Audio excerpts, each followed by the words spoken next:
함께 만드는 언론 미디어 합동조합. 여기는 국민TV. 함께 만드는 언론 미디어 합동조합.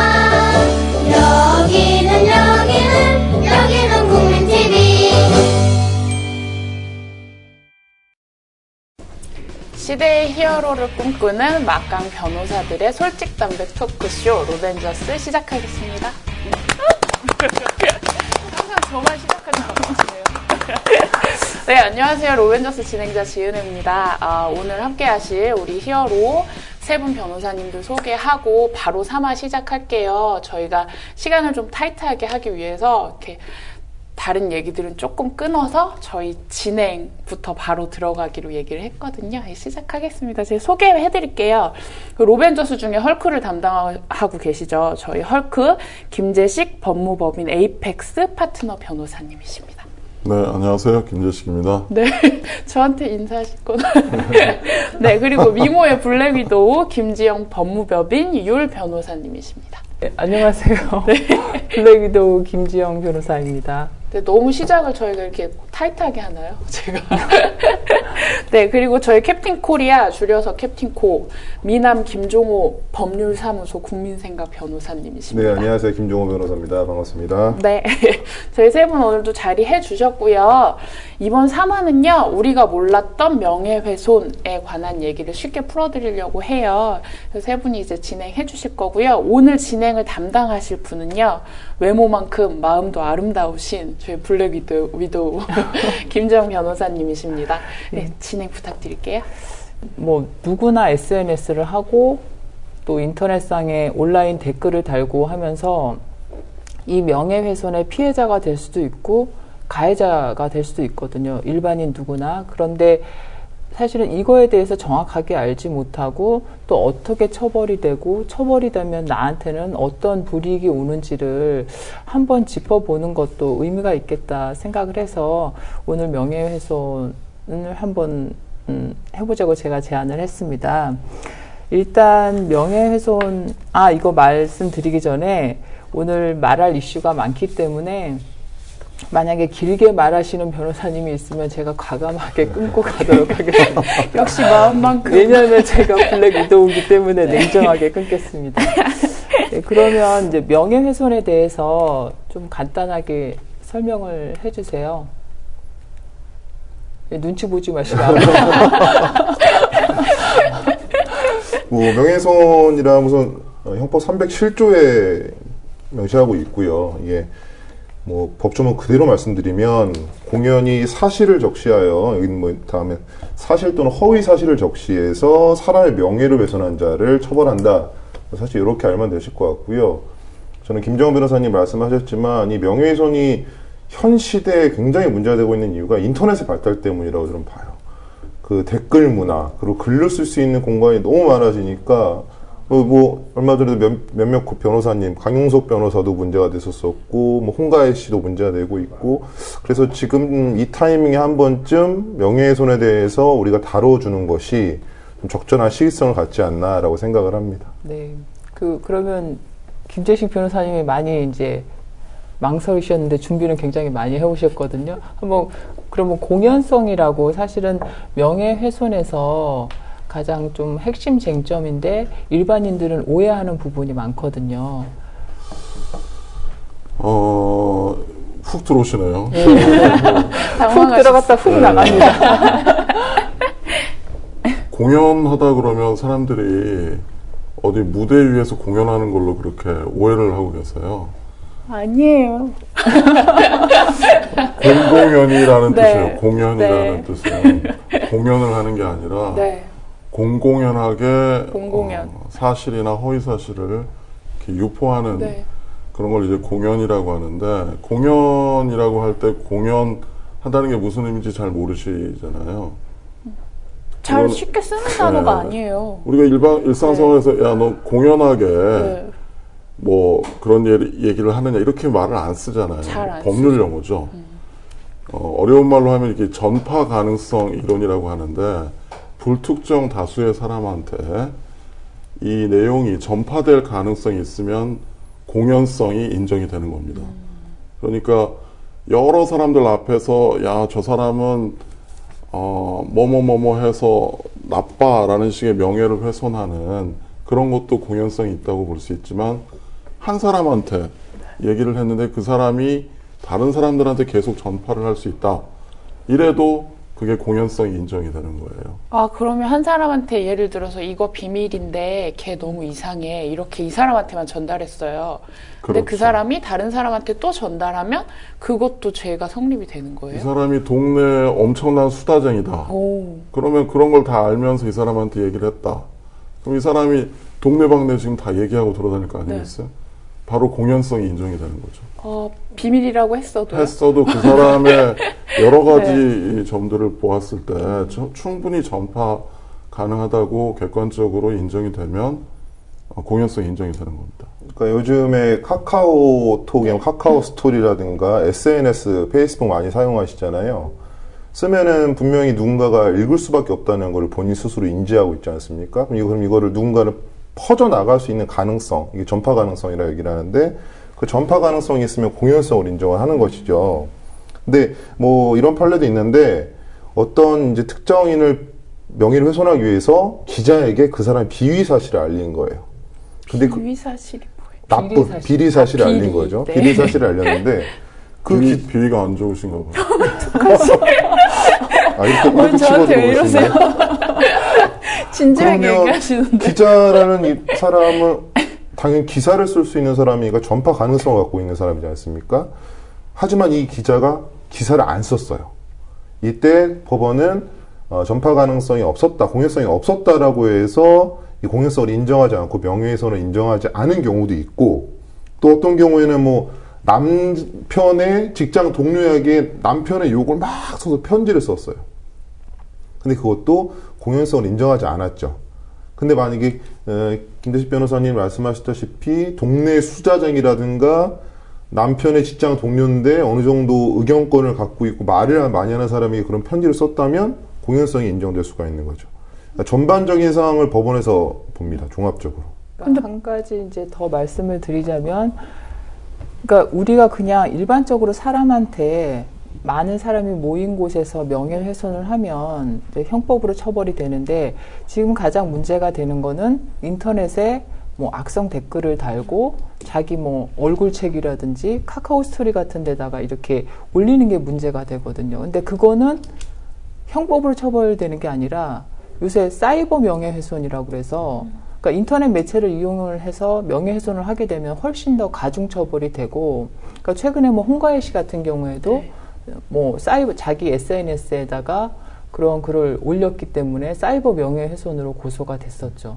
이 부분에서 저는 일반인들이 더 헷갈릴 수 있다고 생각하는 부분이, 일반인들은 사실을 얘기하면 그게 명예훼손이 안 된다고도 생각하시는 분들이 많은 것 같거든요, 오히려. 저 이게 진짜 궁금했었어요. 오늘 이거 명예훼손 하신다고 해서 이거를 확실히 알고 가야겠다. 누구 욕을 할래도. 아니, 사실을 얘기했어요. 그리고 근데 그게 제가 얼핏 듣기로는 뭐 모욕죄랑 명예훼손이랑 뭐 다르고 뭐 이런 얘기를 그냥 흘러가는 얘기로 들었는데, 사실이어도 그 사람한테 뭔가 그 사람의 그 품위라던가 이런 걸 해치는 글을 쓰면 조금이라도 사생활이라던가 이거를 얘기하면 안 된다고 하더라고요. 그러니까 그게 왜 그러냐면, 명예훼손죄라는 게 네. 보호하는 게 그 사람에 대한 사회적인 평가, 그거를 보호를 하는 거기 때문에 그 사람이 나쁜 사람이라도 다른 사람들은 그거를 모르고 그 사람을 좋게 평가를 할 수가 있는 거잖아요. 근데 내가 그 나쁜 짓 한 거를 얘기를 함으로 해서 그 사람의 사회적 평가가 떨어지는 거잖아요. 그러니까 진실을 말했다고 해도 그 사람을 비난하는 것이고, 그렇기 때문에 명예훼손은 되는 거죠. 그러면 그거 예전에 그런 일 네. 많잖아요. 제 아빠 없는 애래. 뭐 이런 놈이네. 식의, 이게 그런 사실 말을. 모욕하고 명예훼손의 애매한 애매한 부분이 있긴 한데, 이런 얘기가 사실이라 할지라도 그 사람의 사회적 평가가 저하될 만한 이야기다. 그러니까 비리 사실도 만약에 사실이다 할지라도 그 비리 사실을 얘기하는 것 자체가 명예훼손이 될 수 있다는 것이죠. 근데 이게 나중에 뭐 김정은 변호사님 말씀하신 위법성이라는 게 조각이 되면서 뭐 처벌을 안 받긴 하지만 우선 명예훼손 자체는 성립을 한다는 것이에요. 그래서 말씀드리면 사실을 적시하면 2년 이하의 징역 또는 500만 원 이하의 벌금이고요. 근데 허위 사실을 적시하면 좀 더 세게 처벌하는 거예요. 5년 이하의 징역, 뭐 1천만 원 이하의 벌금 이런 식으로 구분하기 때문에 사실이라 할지라도 그거를 말씀을 하셔서 상대방의 명예가 저하되면 처벌받을 수 있다. 이건 명심을 하셔야 될 것 같아요. 그리고 은혜 씨가 볼 때 그러니까 죽은 사람에 대해서 안 좋은 얘기를 하고 다닌다. 그러면 어떨 것 같아요? 아니 이미 가셨는데. 그러니까 막 물론 얘기를 사자에 하고 대해서 그러면 안 되지만, 네. 근데 법은 죽은 네. 사람도 그 사람이 죽었다고 해서 사회적 평가가 없어지는 건 아니잖아요. 그렇기 때문에 죽은 사람에 대해서도 명예훼손을 하면 법적으로 처벌을 하거든요. 그런데 죽은 사람에 대해서는 네. 허위 사실을 적시해야 그 명예훼손이 되죠. 아, 그래요? 그건 진실한 좀 다른 사실을 거. 얘기하면 그 부분은 명예훼손이 안 돼요.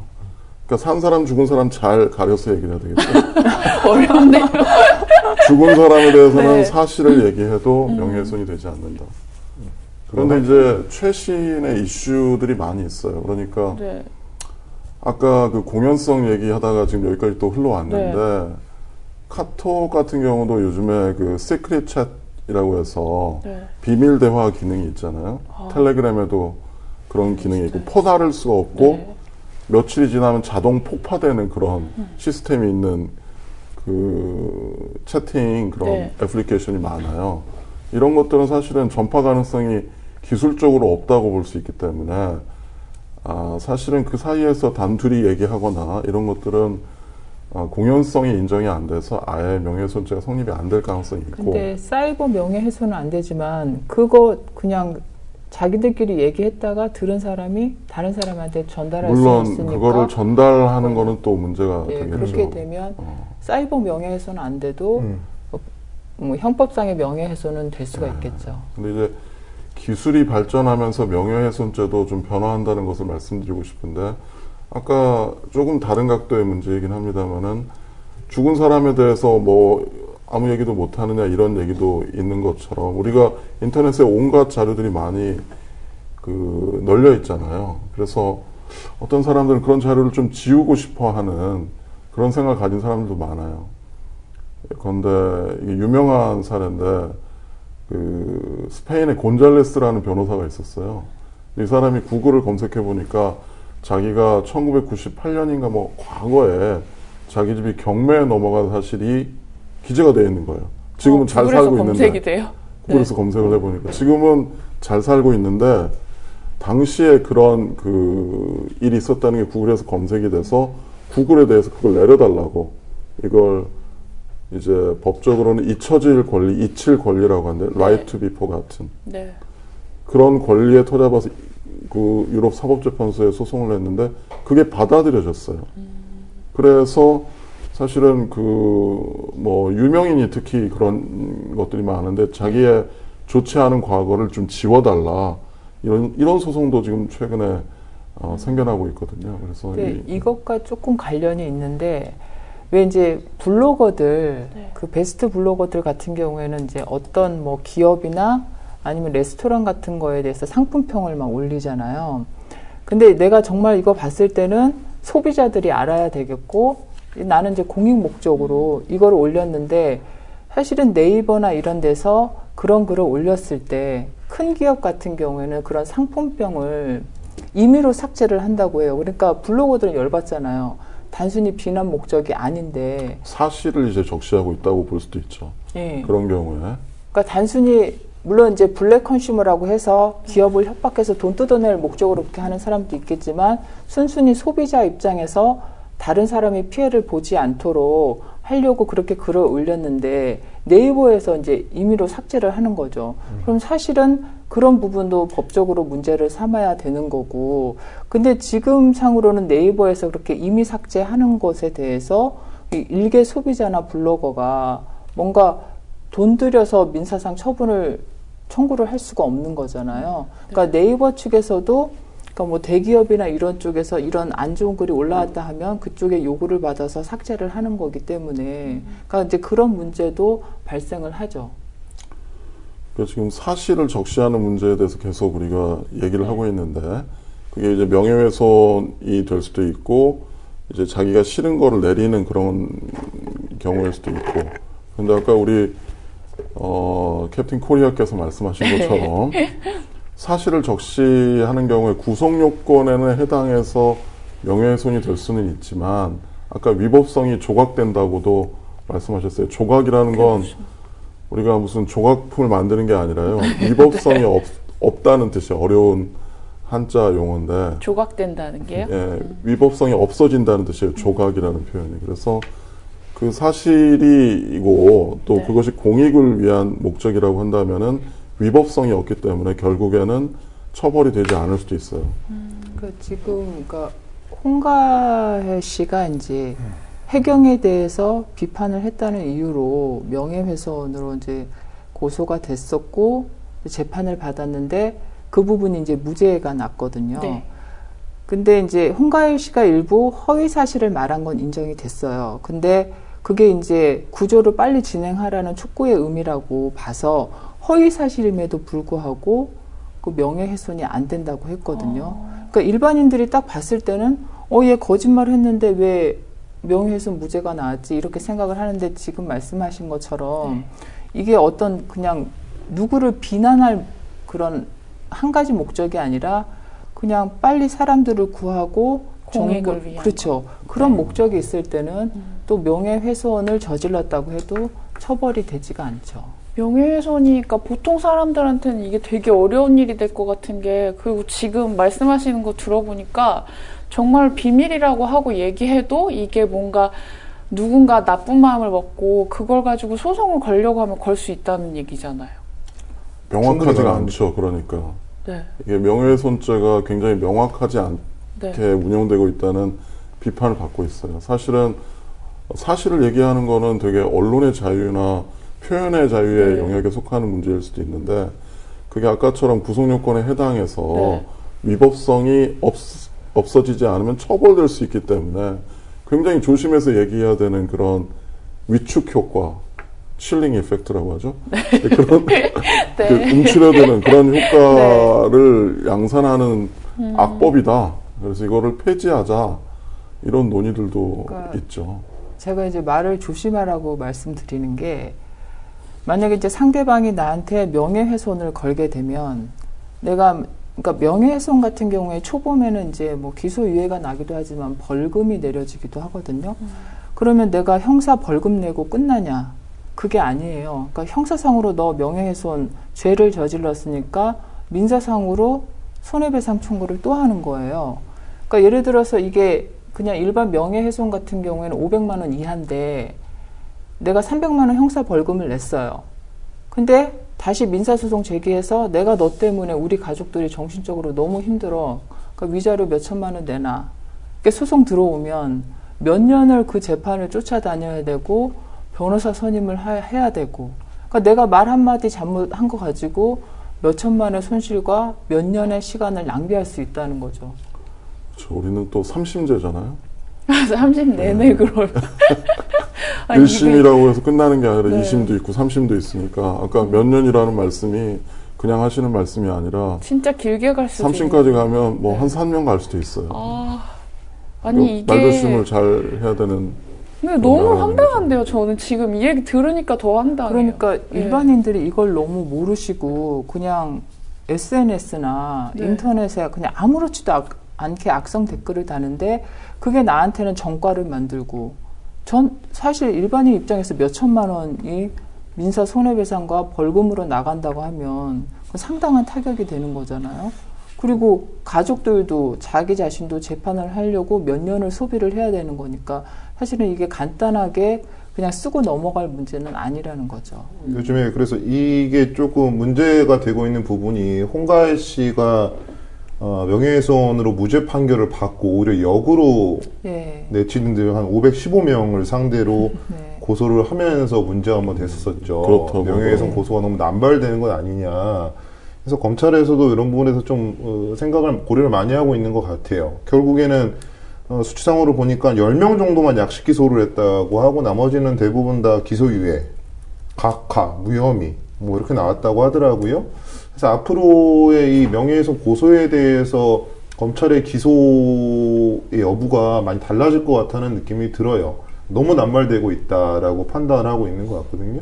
그런 부분에 있어서는 좀 시대가 변화하는 만큼의 검찰의 기소권도 변화하는 것 같은데 좀 그럼에도 불구하고 이런 사람들 말씀하시듯이 주의를 해야 하는 것은 뭐 100번 강조해도 무신하심이 없는 걸릴 것 수도 같아요. 있는 거니까. 그렇죠. 그게 너무 무서워요. 그러니까 이렇게 왜 사람들이 그런 얘기도 하잖아요. 나라님 욕도 그냥 뒤에서는 할 수 있다. 근데 정말 아무 말도 하면 안 되는 경우까지 갈 수도 있다는 거잖아요. 그래서 이게 명예훼손죄가 반의사불벌죄라고 네? 해요. 무엇이냐면 뭐라고 하셨나요? 명예훼손을 당한 사람이 네.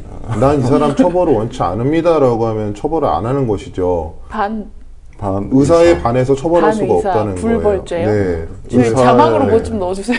네. 의사에 반하면- 피해자의 의사에 반해서는 네. 처벌을 할 수 없다는 것이고 결국에는 은혜 씨 말씀대로 재수 없으면 처벌 받을 수 있고 운 좋으면 처벌을 안 받게 되는 것이거든요. 예, 그런 부분에서 이제 사자 같은 경우에는 이제 친고죄라고 그래요. 이거는 고소가 있어야지 그 자체로서 수사가 진행될 수 있다는 것이죠. 그런 부분에 있어서는 좀 조심하셔야 되는데 사람을 잘 봐가면서 조심할 필요도 있다. 왜냐하면은 이 사자 명예훼손 같은 경우에는 노무현 전 대통령이 문제가 좀 많이 됐었어요. 노무현 대통령 돌아가시고 그 이후에 노무현 대통령을 비난하거나 명예훼손하는 일베 사이트에서 모욕도 많았었고 명예훼손도 많았었는데 결국에 근데 그 사람들이 대부분 처벌을 안 받은 이유는 고소를 안 했기 때문이에요. 예, 그런 부분에서 문제될 수 있고 또 얼마 전에 문제됐던 게 이제 광주 항쟁에 대해서 일베에서는 뭐 굉장히 혐오스러운 말로 비하를 했죠.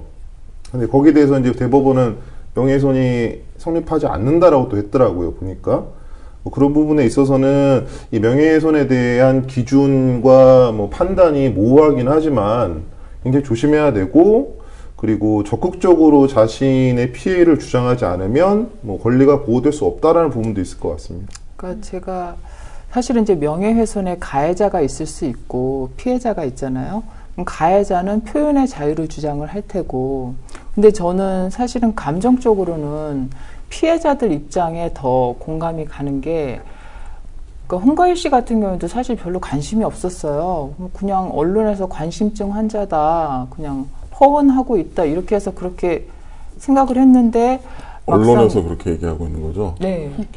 우리 김 변호사님. 아, 제가 그런 게 명예훼손 하시면서 그 절대로 그렇게 편집하시면 저는. 그래서 저는 별로 관심을 안 가졌었는데 그 일배 보고 저는 너무 놀랐거든요. 만약에 나한테 일베에서 이런 식으로 내 가족들까지 모욕을 한다고 하면 나는 정말 참을 수 있을 것인가. 그러니까 다들 한 번쯤 보셨을 수도 있는데 너무 충격적이거든요. 인신공격을 그렇게 할 수는 없다고 생각을 하고, 홍가희 씨 같은 경우에도 그거 보고 자살을 몇 번씩이나 생각을 했다고 그랬잖아요. 실제로 최진실 같은 경우에도 그런 막 악성 댓글 모욕 때문에 자살을 한 거고요. 그러니까 저는 사실은 뭐 선진국 이런 데서는 명예훼손을 형사적으로 처벌하지 않고 그냥 민사상 손해배상으로 그냥 넘어가는 추세라고 얘기는 하지만 이런 악성 댓글이나 이런 문화는 좀 더 바로잡을 필요가 있다고 생각을 해요. 그래서 형사상 처벌하는 것에 대해서는 아직까지는 찬성하는 입장이거든요. 자기가 만약에 예. 그러니까 이게 자칫 이제 들으시는 분들이 그런 말을 함부로 해서는 안 되겠다 이런 생각을 하실 수도 있는데 저 지금 되게 겁먹었어요. 우리나라는 헌법상 네. 민주주의 나라고 또 표현의 자유, 알 권리 이런 것들이 다 헌법적으로 보장되어 있는 네. 나라예요. 특히 이제 공인, 그러니까 퍼블릭 피규어라고 하죠. 네. 공공의 영역에 있는 사람들은 당연히 비판과 감시의 대상이 되는 겁니다. 그래서 우리가 대통령이나 뭐 국회의원이나 공직에 나가 있는 사람들에 대해서 자유롭게 비판할 수 있는 거, 그거는 명예훼손의 영역이 아니라 알 권리나 표현의 자유의 영역이고 그 정당한 비판이라면 당연히 할 수 있는 거예요. 그러니까 겁먹을 필요가 없는 게 그냥 개인에 대해서 사적인 감정으로 명예훼손을 하는 경우에는 이렇게 처벌될 수 있지만 법원의 입장이 그러니까 언론의 자유라든지 자기 표현의 자유 같은 경우에는 좀 폭넓게 인정을 하는 편이라서 그 예전에 광우병 네. 그 관련해서 PD수첩이 고소당했을 때도 대법원에서는 그랬거든요. 이게 설령 허위사실이라고 해도 그 사람들한테 알리고 여론 형성을 목적으로 했기 때문에 그런 공익 때문에 표현의 자유를 보호를 해준다. 그래서 그 무죄 판결을 받았던 것처럼 법원에서는 이제 공익 목적이 확실히 있다고 생각을 하면 허위 사실이 있다고 해도 그거를 보호를 해주는 거고, 그러니까 개인적인 비방은 삼가더라도 국가 정책이나 잘못된 것에 대해서는 과감하게 의견 피력을 해도 보호받을 수 있다고 생각을 하거든요. 그러니까 이 부분은 좀 명예훼손죄 구성요건, 그러니까 명예훼손을 구성하는 부분인데 계속 말씀드렸지만 허위 사실 또는 사실을 적시해야 되는 거지 않습니까? 사실이어야 돼요. 이 사실이라는 것은 입증 가능한 것이어야 됩니다. 다시 말해서 나의 의견을 피력하는 것은 사실이 아니에요. 그러니까 어떤 정치인에 대해서 나의 의견을 말한다거나 어떤 정책에 대해서 나의 의견을 말하는 거에 대해서는 명예훼손이 성립하지 않습니다. 그런데 이 사실 부분을 왜곡하거나 그 사실로 누군가의 명예를 훼손할 경우에 처벌받을 수 있는 거니까요. 사실 의견을 얘기하는 것까지 겁낼 필요는 없다라고 근데 이제 말씀드리고요. 의견하고 사실 적시가 구별하는 게 내가 의견을 말하려면 그 근거가 있어야 되는데 그 근거가 사실은 자기가 믿고 있는 사실인 거잖아요. 그것도 대법원 판례가 있는 게 그 전제되는 사실을 제가 또 만들어내면 안 되는 것이에요. 전제되는 사실은 어딘가로부터 상당하게 진실임을 저희가 확인하고 거기에 의견을 첨부하는 거에 대한 처벌 안 받는 것이고요. 그 전제되는 사실 자체를 내가 꾸며낸다. 그렇다면은 그건 다시 사실을 왜곡한 거기 때문에 허위 사실이 될 수 있는 것이고, 그건 명예훼손으로 처벌받을 수가 있는 것이죠. 저는 그래서 충분히 어떤 부분에서 의견을 표현하는 부분을 겁먹을 필요는 전혀 없다라고 좀 말씀드리고 싶어요. 그래서 이게 굉장히 중요한 포인트입니다. 보통 변호사들이 항상 그 명예훼손죄 형사사건이나 민사사건에서 다투는 쟁점이 바로 이거예요.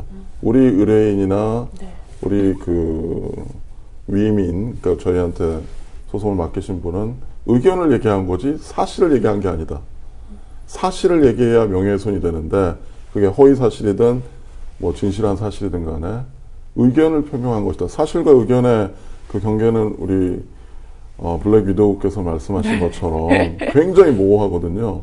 그래서 그것이 무죄가 나기도 하고 또 뭐 배상금이 인용이 되기도 하고 굉장히 그 영역이 모호해요. 이게 뭔가 그런 예가 있으면 이해가 이렇게 팍 갈 것 같은데 이렇게 말씀으로만 하시니까 잘 모르겠어요. 그러니까 항상 보시는 예들이니까 금방 아시겠지만 저는 사실하고 의견의 그 차이가 얼마나 크고 그게 뭐가 맞는 건지도 지금 감이 잘 안 와요. 사실 쉽지가 않아요. 말씀드린 대로. 사실이 쉽지 않아요. 네. 왜냐하면 사실이 쉽지 내가 않아요. 의견을 네. 말할 때 이런 사실이 있으니까 네. 뭐 너는 어떤 놈이다 이렇게 얘기를 하는 것이지 이런 거 어떨까요? 의견만 딱 얘기하지는 않잖아요. 야, 너 거짓말장이야. 이게 네. 사실 같아요? 의견 같아요? 왜? 너 거짓말장이야. 그 사람이 늘 거짓말을 하던 사람이면 그건 사실 아니에요? 그러니까 이런 게 좀 헷갈리는 거예요. 그러니까 어떤 그 자기의 감정을 그렇게 실어서 네. 그렇게 표현했을 수 있거든요. 양치기 소녀는 거짓말장이잖아요. 그러니까 이게 사실인지 의견인지 헷갈리는 경우가 네. 많다니. 너 거짓말장이야. 이거는 거짓말장인지 아닌지는 양치기 소녀는 분명히 거짓말장이라는 게 네. 팩트잖아요. 네. 근데 항상 어떤 사람이 거짓말만 하고 있을 수 있나요? 진실도 일상생활 전부가 거짓말일 수는 없을 거 아니에요. 그냥 그때 이 사람이 그 사람한테 느낀 그냥 감정을 그냥 거짓말장이야. 네. 이렇게 얘기한 것 뿐이라면 그건 의견을 얘기한 거니까 또 명예훼손이 아니라고 볼 여지도.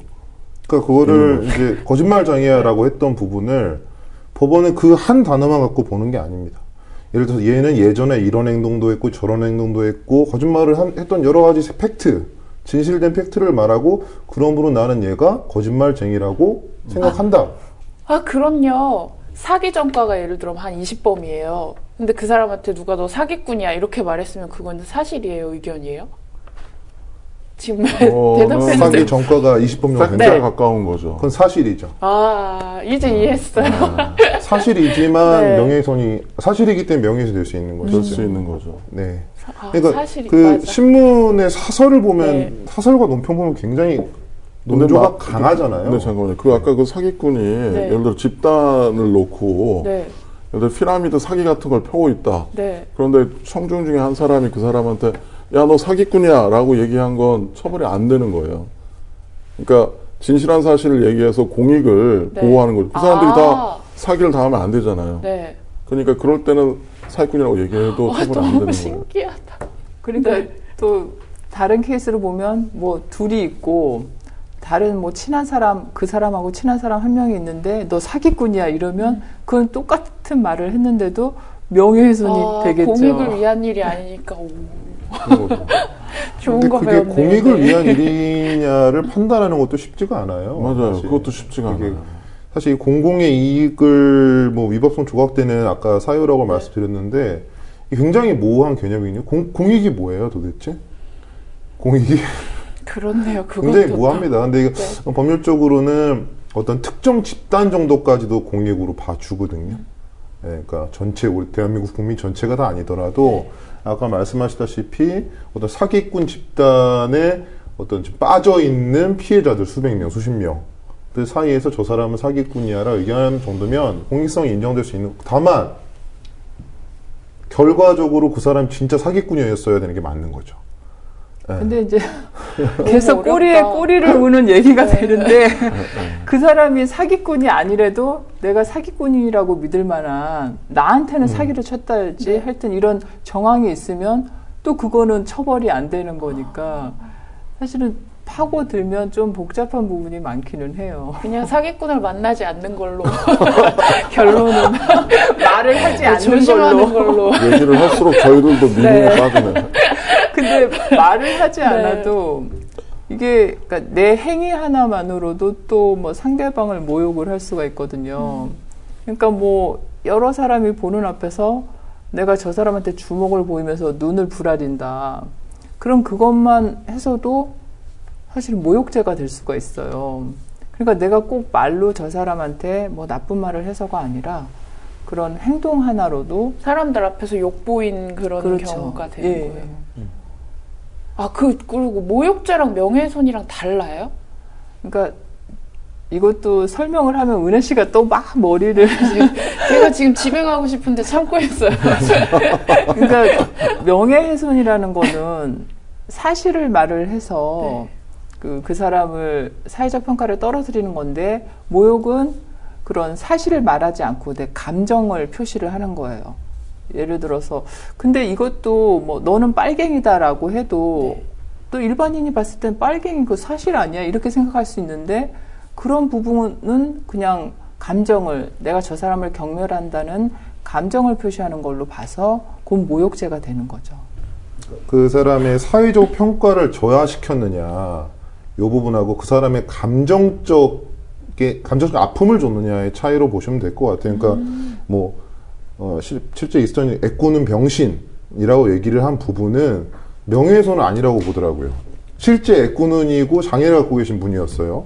애꾸는 병신이라고 말도 안 돼. 라고 얘기를 했지만, 근데 왜 그러냐면, 그 사람에게 사회적인 어떤 높은 수준의 명예가 있지 않다라고 보기 때문이에요. 이게 근데 그래서 이 국회의원이라든가 공직에 계신 사람들과 일반 저희 같은 소시민들은 민사소송으로 손해배상, 명예훼손을 원인으로 불법행위 손해배상 청구를 해도 위자료 액수가 확연히 달라요. 왜냐? 명예가 어느 정도 있냐 없냐를 보는 것이거든요. 그러니까 실제로 이런 경우에는 장애를 갖고 있는 사람에 대해서 이런 언동을 했을 때 그 사람의 굳이 사회적 평가가 저해될 건 없다. 다만 모욕죄로 처벌을 하겠다라는 게 법원의 또 판단이기도 하거든요. 그러니까 이런 부분에서 사실 저희가 실무에서 이런 사건을 검토할 때 명예훼손으로 우선 고소를 하죠. 근데 그 구성 요건이 조금 어그러지고 문제가 되면은 검찰에서 알아서 모욕으로 틀어서 기소를 하는 경우가 되게 많습니다. 예, 모욕은 좀 처벌 수위가 낮으니까요. 모욕은 뭐 처벌 수위가 1년 이하의 징역 200만 원 이하의 벌금이에요. 그러니까 보통은 명예훼손으로 고소를 먼저 진행을 하고 검찰이 무리한 기소가 될 수 있다고 판단을 하면은 모욕으로 대부분 가는 경우들이 많더라고요. 그러니까 아까도 말을 했잖아요. 명예훼손하고 모욕의 차이가 뭔지. 근데 실제 가서는 사실이나 허위사실을 얘기하면서 모욕을 주는 경우가 대부분이기 때문에 그러니까 명예훼손으로 했다가 안 되면 모욕죄라도 성립하는 거죠. 근데 그 좀 전에 말씀하신 얘는 되게 화나네요. 그 애꾸는 병신이라고 했는데 그게 명예훼손이 안 된다. 명예가 뭔가 이렇게 해칠 일이 별로 없는 사람이기 그게 때문에. 대법원 판례였나요? 예, 제가 그렇게 확인하고 있습니다. 근데 왜냐하면 이게 또 복잡한 말이 나오게 되는데 이게 사회적 평가에 대한 것이냐 아니면 그 사람이 주관적으로 가지고 있는 명예 감정을 해한 것이냐 그런 논의가 있잖아요. 근데 네네. 대법원의 입장은 그 사람의 개인적인 명예 감정이 아니라 그냥 그렇죠. 사회적 평가가 저하되면 네, 내적 명예가 아니라 외적 명예훼손이나 명예로 모욕이 보는데 된다는 거죠. 정확하게 그 표현이 피해자의 사회적 평가를 저하시키기에 충분한 구체적 사실의 적시는 아니다. 뭐 제가 아까 드린 말씀하고 조금 표현을 다를 수 있는데 이 표현이 어쩌면은 그 사람이 사회적 평가를 저해시킬 만한 부분은 아니다. 그 사람이 원래 실제로 장애를 갖고 있는 사람이기도 하다. 뭐 이런 식으로 판단했던 것 같고 뭐 이 내용만 보면은 굉장히 화가 나실 수도 있지만 그 사건의 전체 내용을 보면은 먼저 이 피해자가 뭐라고 했을 수도 있어요. 네, 상대방. 그런 부분 종합적인 사정을 고려를 해서 판단하는 거기 때문에 어찌됐든 이렇게 하면 명예훼손은 안 될 거야 라고 했다가 모욕죄로 처벌받을 수 있다는 사실도 명심을 하셔야 될 것 같아요. 뭔가 정말 말조심을 해야겠다는 생각이 계속. 네, 행동도 조심을 해야 돼요. 네, 맞아. 아까 말씀하신 것처럼. 그래서 근데 사실은 지금 그러니까 그 일반인 사이에 그냥 뭐 대화나 이렇게 얘기를 통해서 명예훼손이 되기도 하지만 그러니까 홍가희 씨 같은 경우에는 어떻게 보면 그러니까 이제 방송에 의해서 그렇게 피해를 본 케이스잖아요. 네. 그리고 일반인들 외에 연예인이나 그 정치인들 같은 공인들은 방송에 의해서 명예훼손을 당하는 경우가 많기 때문에 그럴 경우에는 그 이제 언론이라든지 방송에 나가기 전에 나가지 못하도록 가처분 청구를 한다던가 아니면 뭐 신문 기사가 나가면 이거는 사실이 아니라는 내용을 다시 정정해서 뭐 광고나 실어달라 이렇게 요청을 할 수가 있죠. 또 궁금한 게 생겼는데요. 왜 그런 신문들에 그 누구 뭐 연예 기사 같은 거 나잖아요. 갑자기 크게 막. 근데 그런 기사들은 그런 죄가 성립이 안 돼요? 그것도 네. 뭐 명예훼손이 될 수가 있는 거죠. 얼마든지. 아까 말씀드렸지만 연예인이라는 어떤 지위에서 쉽게 고소를 못 할 수 있는 것이죠. 그럼 언론사를. 할 수 있는데 안 하는 경우가 명예훼손에 해당하는 기사들이 사실 많이 올라오긴 하죠. 네. 충분히 고소할 수 있는 거죠. 이제 저희들 법조인들은 항상 그런 논의를 밥 먹고 해요. 뭐냐면 연예인이 과연 그 퍼블릭 피규어 공인이냐. 아까 말.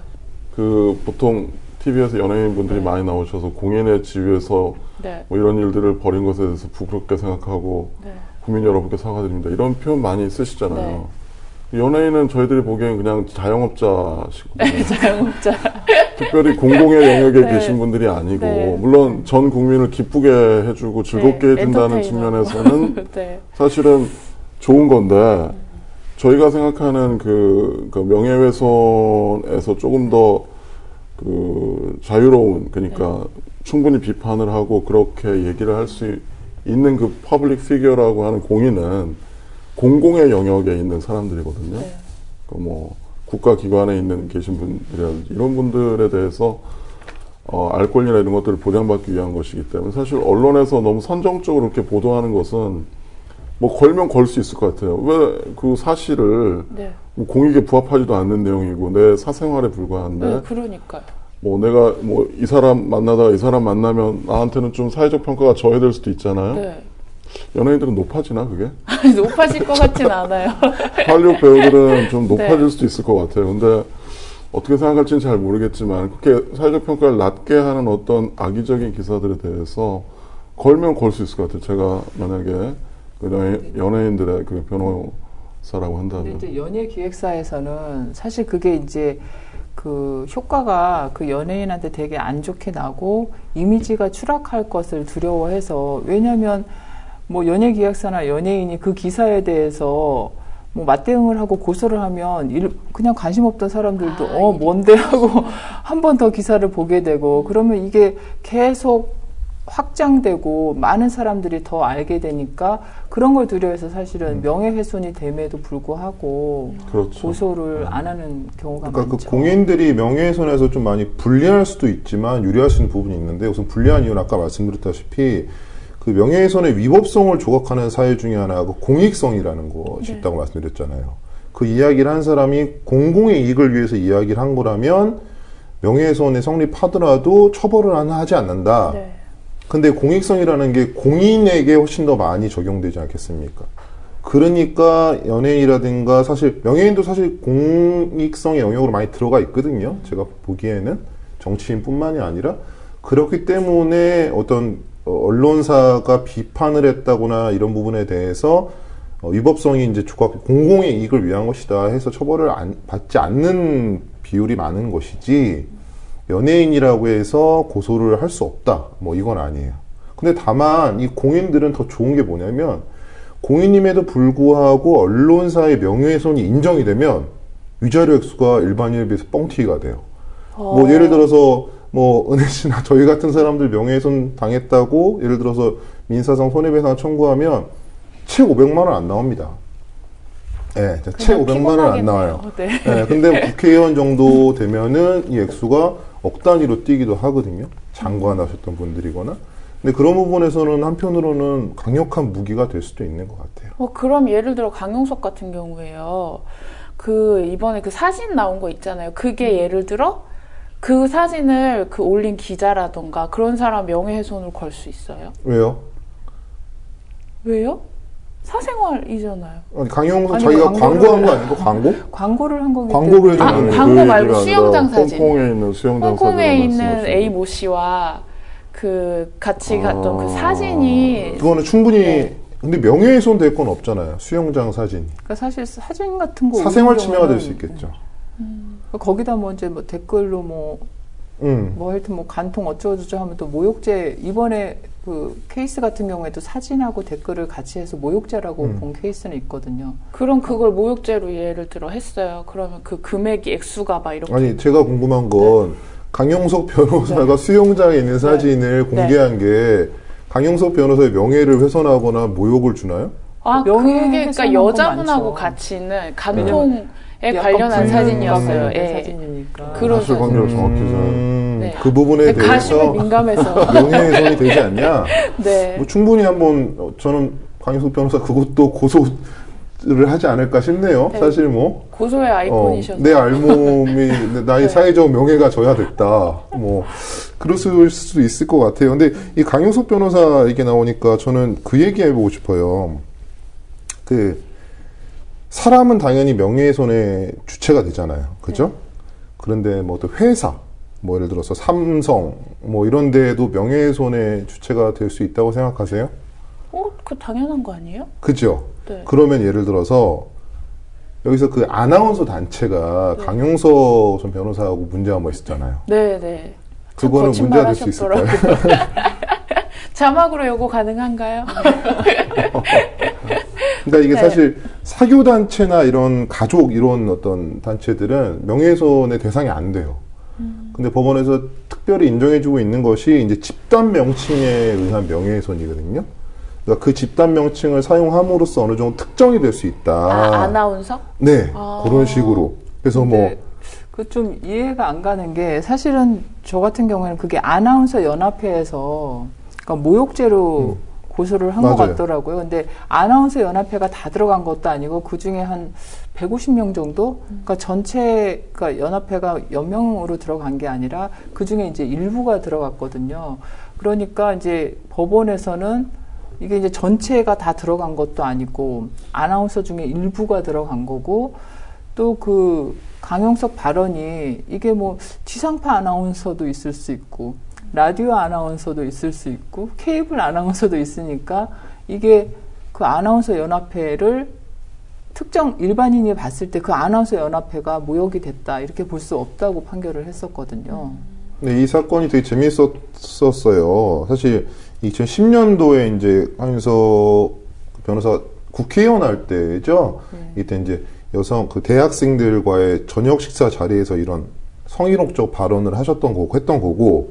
근데 이게 여성 아나운서 협회에서 이제 강윤석 국회의원을 모욕죄로 고소를 했던 것이고 1심에서도 유죄가 나오고 2심에서도 유죄가 나왔어요. 근데 강윤석 전 국회의원이 이제 강력하게 이제 뭐 상고도 항소 상고 다 하고 근데 요때 저는 개그 콘서트에서 최효종 개그맨이 국회의원의 명예를 훼손할 만한 어떤 코너를 합니다. 근데 이거를 강용석 국회의원이 고소를 해요. 집단 명칭에 의한 명예훼손이다. 머리 좋네요. 그렇죠. 굉장히 전략적으로 잘한 것 같아요. 원래 고소를 하니까 거기에 댓글들이 쭈르르 달리는 것이죠. 그러고서는 이 댓글들을 다 캡처해서 대법원에 딱 제출합니다. 자, 봐라. 이거는 그냥 풍자다. 국민들이 국회의원들에게 하는 풍자고 나도 아나운서들에게 했던 풍자일 뿐이다 하고서는 이게 무죄가 나온 겁니다. 헌재인가 봐요. 저희 강용석 변호사 칭찬을 하고 있네요. 아이고, 오해하지 마세요.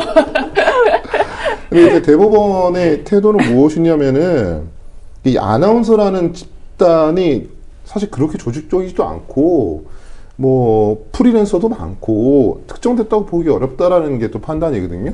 그러니까 저는 그 상황을 그냥 연합회가 아니라 유명한 아나운서가 몇 명이 개인적으로 그거를 고소를 했다면 달라졌다고 생각하거든요. 아나운서는 다줄 각오를 해야 돼. 그러면 아나운서라는 건 특정이 됐잖아요. 더군다나 유명 아나운서라고 하면 자기도 시청자들로부터 그런 오해를 받을 것이고, 그러니까 연합회 수준이 아니라 개개인이 고소를 했으면 결과가 달라지지 않았을까.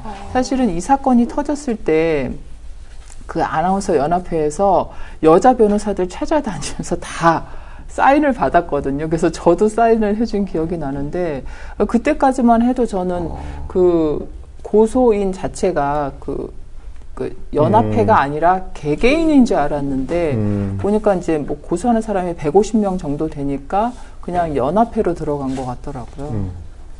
그러니까 사실은 이 형사 사건에서 되게 재밌는 게 전략을 어떻게 짜느냐, 고소를 누가 하느냐, 어떤 범죄로 거느냐에 따라서 유죄가 될 수도 있고 무죄가 될 수도 있고. 뭐 단체는 사실 명예의 주체가 될 수 없기 때문에 그 단체를 지칭해서 명예훼손을 할 때 실제로는 그 단체 구성원까지 모두 명예를 훼손하는 것으로 볼 때만 명예훼손이 되는 거거든요. 아나운서는 다 줄 것처럼 다 줘야 된다. 뭐 다 이렇게 줘야 된다. 다 줘야 된다. 이런 표현을 할 때는 주긴 뭘 줘요? 아나운서 전부로 구체적으로 특정이 안 되잖아요. 그러니까 이거는 집단 명칭이나 명예훼손이 될 수가 없고, 뭐 국정원 명예훼손 이거 안 되잖아요. 이런 것처럼 집단 명칭의 명예훼손 되게 쉽지 않은 것 같아요. 근데 법인격이 없어도 정당이라든가 노동조합은 다 명예훼손의 주체가 네, 되지, 맞아요. 예, 되지 네. 않나요? 다만 이제 사교단체가 안 되는 것이죠. 뭐 사교단체라고 보는 게 이제 아나운서 단체를 뭐 아나운서라는 대상이 이런 대상이다. 사교 뭐 어떤 어느 정도 특정할 수 없는 단체다라고 판단을 해서 안 되는 것 같고, 이 부분 좀 명심하셔야 되는 게 뭐 그런 판례도 많아요. 경기도민 이런 건 특정이 안 되는 것이죠. 네. 경기도민 이런 내가 경기도민들 모두 막 이렇게 했어요. 나쁜 얘기를 했어요. 경기도민 모두의 명예를 훼손할 만한 이야기를 했어도 경기도민이라는 것이 특정이 안 된다고 보기 때문에 그 사람을 처벌할 수 없는 거예요. 특정이 안 된다고 보는 이유가 뭔데요? 경기도민 뭐 하루에도 수십만 명씩 뭐 수십 명씩 수백 명씩 이사를 하고 왔다 갔다 하는데 누굴 경기도민이라고 볼 수 있겠느냐. 뭐 상인들 이런 표현도 이제 대상이 안 되는 것이고. 하긴 상인도 마찬가지. 그럼 우리 국민TV는 어떻게 될 것 같습니까? 누가 국민TV 욕을 막 했어요. 네. 명예를 훼손만 얘기를 했어요. 갑자기 화가 나네. 어떡하지? 네.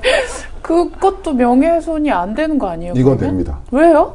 이거는 어느 정도 명확하게 특정할 수 있는 단체로 보고 있어요. 여기가 조합이기 때문에 지금 그죠? 법인은 아니고 조합이기 때문에 약간 애매한 부분이 있긴 한데 분명히 특정될 수 있다고 보기 때문에 국민 TV에 대해서 명예훼손하는 것도 충분히 명예훼손의 어떤 처벌할 수 있다라고 말씀드릴 수 있을 것 같아요. 그러니까 지금까지 이제 쭉 명예훼손에 대해서 오해할 만한 것들을 네. 얘기를 했는데 사실은 명예훼손으로 인해서 보호를 해줘야 될 사람도 있지만 이거를 또 악용하는 케이스도 되게 많잖아요. 그러니까 저는 혹시 그 기사 보셨는지 모르겠는데 고양이를 막 이렇게 불을 질러가지고 불에 태우는 영상을 이렇게 올렸어요. 어떤 블로거가. 그러니까 이제 그거 보고 막 사람들이 엄청나게 비난하면서 막 댓글을 올렸거든요. 그러니까 이 블로거가 올컨이 잘 됐다 그러면서 그 사람들 뭐 몇백 명을 자기 명예훼손과 모욕을 했다고 고소를 한 거예요. 그냥 누가 봐도 미친 짓이잖아요. 아까 그런 말했지만 일이 있었구나. 미친놈이라도 네. 사회적 평가가 있기 때문에 우리가 봤을 때는 그냥 그런 댓글이나 네. 그런 거는 받아도 싸다고 생각을 하지만 사실 법리적으로 엄격하게 따지면 그 사람은 뭐 고소한 당한 사람들은 명예훼손이나 모욕이 될 수가 있는 거죠. 실제로 근데 결론이 어떻게 났나요? 아직 이게 진행 중인 거예요? 예, 고소한 지 얼마 안 돼서 근데 이거 뭐 처벌 안 받지 않을까 싶네요. 다 기소유예 뭐 기소유예 정도로 하거나 나오지 않을까 기소 싶습니다. 중지하거나 네. 이렇게만 몇백 명 정도 되면 또 사건을 다 이송을 하더라고요, 검찰에서. 그러니까 아마 지지부진하게 끝날 것 같고 뭐 몇 명 정도는 시범 케이스로 벌금 정도 나올 수도 있을 것 같은데 아주 욕을 심하게 했던 모양이죠, 거기에서. 그렇죠. 뭐 동물보호단체에서도 근데 욕을 저는 심하게 할 수 있을 것 같다는 생각이 그것에 들어요. 앞서서 그 친구가 네. 동물보호법 위반으로 처벌받을 것 같은데. 그렇게 딱 처벌될 것 같으니까 이 사람이 이게 사실은 퍼온 거다. 내가 진짜로 고양이를 태운 게 아니라 다른 데서 영상을 보고 퍼온 거다. 이렇게 또 말을 바꾸기도 했거든요. 정말 미쳤네요. 비난 가능성이 없다고 볼 수도 있겠어요. 왜냐면 자기가 그거를 비난을 유도한 셈이네, 어떻게 보면. 그런 부분에서 위법성이 좀 조화될 수 있을 것 같고 또 그 피해자가 특정이 안 될 수도 있을 것 같아요. 퍼왔다고 그러면 이 사람은 그 댓글을 쓴 사람들은 이거를 찍은 사람을 비난했던 거 아닙니까? 그렇게 주장할 수 네. 있는. 근데 그 사람 블로그에 가서 그 사람을 대놓고 이제 뭐 비난을 그러니까 했다고 법리 하면 구성- 오해를 네. 한 거죠, 이분이. 그 친구를 비난하는 게 아니라 고양이를 네, 태운 사람을 비난해? 비난한 것이다. 네가 태웠다고 하지 않았느냐? 이렇게 근데- 또 항변할 여지도 있을 것 같아요. 그럼 오해해서 미안해 하고 끝내면 되는 거 아니에요? 앞으로 조심해도 왜 우리를 오해하게 했어라고 네가 충분히 할수 있을 오해하게 것 했네. 같아요. 그래서 네. 미안해 좀 많이 이러면서 정신 차리고 살아 이렇게. 근데 이게 그 변호사님 김정은 변호사님 말씀하시지 이걸 유도하는 경우가 생각보다 많아요. 제가 하고 있는 사건 중에 하나는 저희가 이제 고소인으로서 이제 그 음란 영상을 가지고 장난을 치는 여자를 고소를 한 것이죠. 근데 동네에서 그 여자가 이제 처벌을 받을 위기에 처하니까 아니다. 실제로는 저 사람이 나를 이렇게 했다. 그러니까 이 고소인 입장에서는 피해자 입장에서 속이 터지는 거예요. 그죠? 실제는 저게 아닌데. 그게 무슨 음란 영상을 가지고 장난을 친다는 거기까지는 거죠. 재밌었는데. 음란 영상을 가지고 여자가 장난을 친다는 남자에게 예. 내가 동영상을 찍어놓은 게 있다. 나에게 뭐 돈을 줘라라고 아, 이런 너 식으로 네 동영상을 찍어놓은 그렇죠. 게 있다? 관계하는 동영상을 찍어놓은 게 있다. 돈을 줘라. 근데 이 사람이 그래서 이거를 저희가 해서 고소를 했습니다. 여자를 협박, 공갈. 그러니까 이 여자가 지금 처벌받을 위기까지 갔어요. 협박으로. 그렇죠. 근데 여자가 이 상황에서 막 이상한 소문을 퍼뜨리는 거예요. 오히려 동네에다가. 저 남자가 오히려 나를 꼬셨다, 뭐 했다, 이런 식의 소문을 퍼뜨리니까 피해자 입장에서는 속이 터지죠. 속이 터지니까 결국에는 동네 사람들 상대로 공소장을 쫙 뿌렸어요. 고소장을. 공소장을 뿌렸어요. 공소장을. 네, 검찰이 법원에 이 사람 처벌해 주세요라고 해서 범죄 사실을 적어 놓은 걸 말합니다. 그거를 쫙 뿌린 거예요. 그러니까 그 여자는 이제 그걸 가지고 냈다 잡은 거죠. 명예훼손으로 바로 고소가 들어왔습니다. 이 남자로서는 자기가 해명을 하기 위해서 이 그렇죠. 친구가 협박을 했다는 사실을 그 검사가 쓴 공소장을 쫙 뿌려주면서 해명을 한다고 뿌렸는데 그게 이게 오히려 이제 나의 명예훼손으로 명예를 좋아했다. 분례가 되어서 날라온 케이스군요. 근데 뭐 명예훼손이 이렇게 악용되는 경우가 많더라고요. 그러니까 아파트 재건축 같은 경우에는 그 조합 회의, 조합원, 네. 조합장 사이에 비리가 많잖아요. 그러면 서로 이제 갈등이 생기는 상황이 되면 서로 막 저 사람 뭐 업무상 횡령을 했다, 뭐 했다, 서로 막 그거를 다 아파트 주민들한테 뿌리거든요. 그럼 그게 또 명예훼손으로 서로 고소를 하는 상황이 되고, 그러니까 이게 명예훼손이 어떤 면에서는 피해자들을 생각하면 존치시켜야 될 이유도 있지만 이렇게 좀 악의적으로 남용하는 사람들이 많기 때문에. 근데 그렇게 해서 이기는 경우가 많이 있어요? 항상 애매한 영역이기 때문에 힘들어요. 그러니까 네. 결과적으로 아무것도 아닌 게 될 경우도 많죠. 네. 굉장히 지극히 상식적인 판단을 내려요. 아까 이런 경우도 제가 보기에는 뭐 특별히 처벌받을 네. 것 같지 않고, 방금 우리 그 캡틴 코리아의 경우도 네. 그렇게 심각한 처벌을 받을 것 같진 않아요. 이미 유도해가지고 이렇게 맞습니다. 한 네. 것이기 때문에. 그런데 그 과정에서 엄청난 스트레스. 고통을 겪는다는 게 이 명예훼손죄가 갖는 부작용이 아닌가 싶네요. 임요한 씨랑 김가연 씨 아세요? 네. 예. 그 두 분이, 그러니까 여자분이 나이가 굉장히 많고 아기도 있어요. 그러니까 한 번 그리고 결혼하셨던 분이고, 근데 남자분이 임요한 씨가 되게 스타 그 플레이어잖아요. 게임 하시는 분, 그 나이도 어린 분이. 근데 그 두 분 결혼한다고 했더니 그 김가연 씨를 진짜 엄청나게, 그러니까 입에 담지도 못할 말들로 막 비하하고 비난하고 그런 것들이 되게 많이 달렸었거든요. 근데 그분이 거의 여전사 느낌으로 이렇게 사진이 한번 올라온 적이 있어요. 다 전부 다 캡처해서.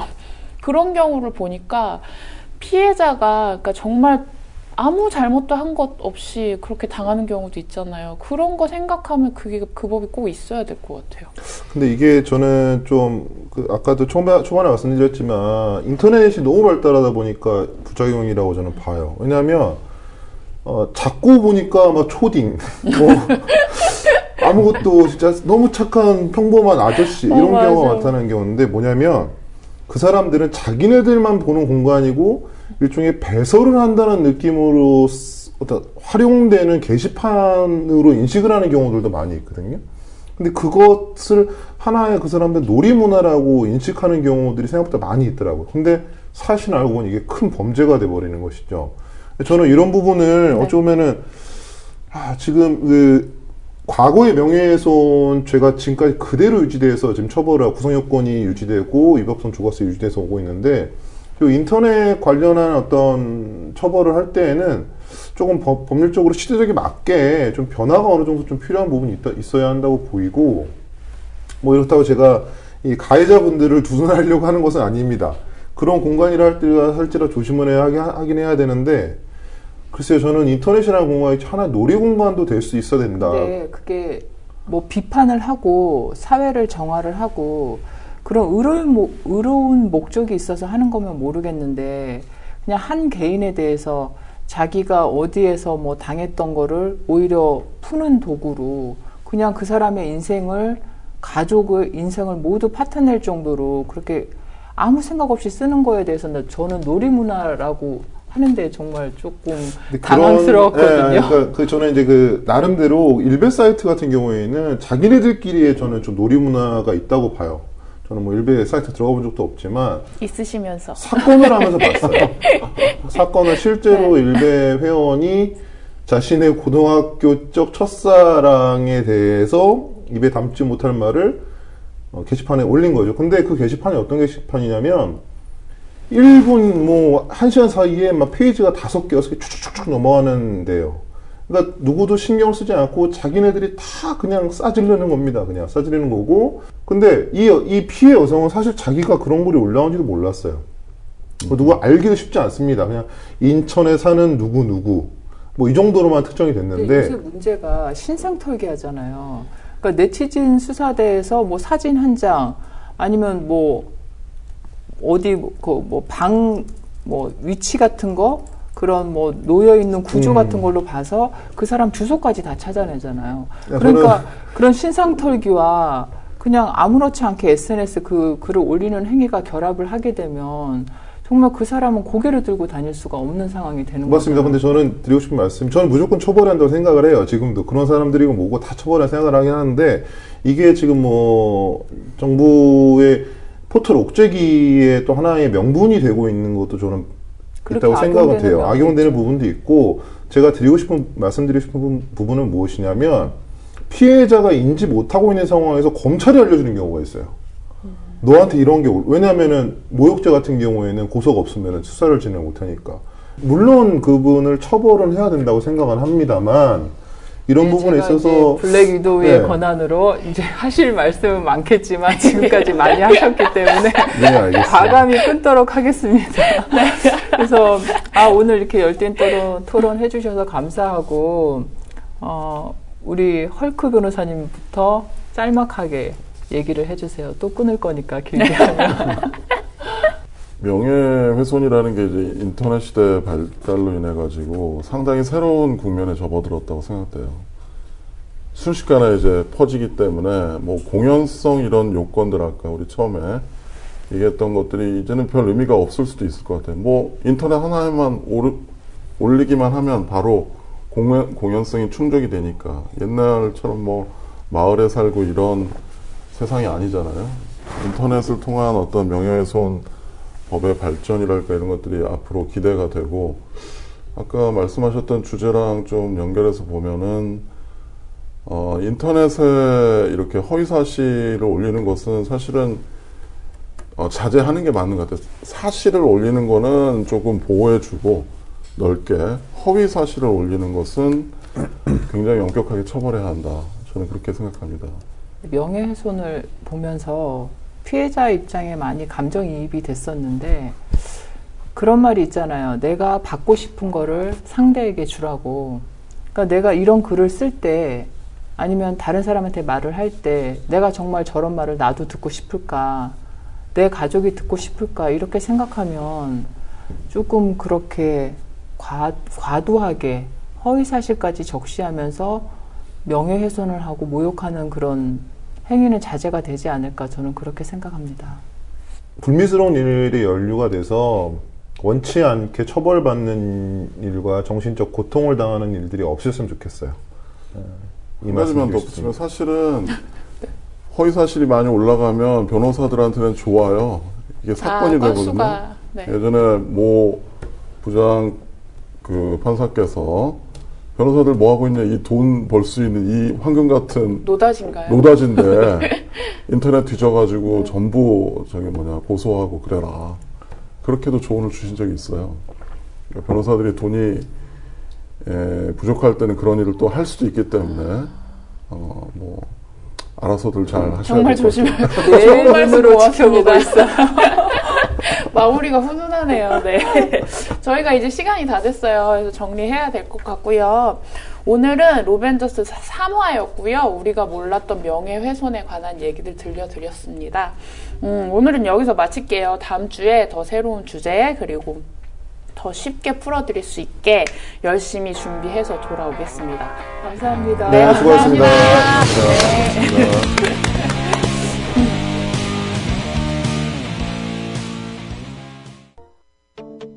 미디어 협동조합원 여러분, 조합비 납입하고 계신가요? 조합원의 기본 의무는 1인당 월 1회 11,000원 이상의 조합비를 납입하는 것입니다. 조합비로 국민TV의 모든 콘텐츠를 만들고 그렇게 해서 세상을 바꾸는 힘을 하나하나 축적해갑니다. 미디어 협동조합 홈페이지 국민.tv 또는 서울 전화 3144-7737로 신청하실 수 있습니다.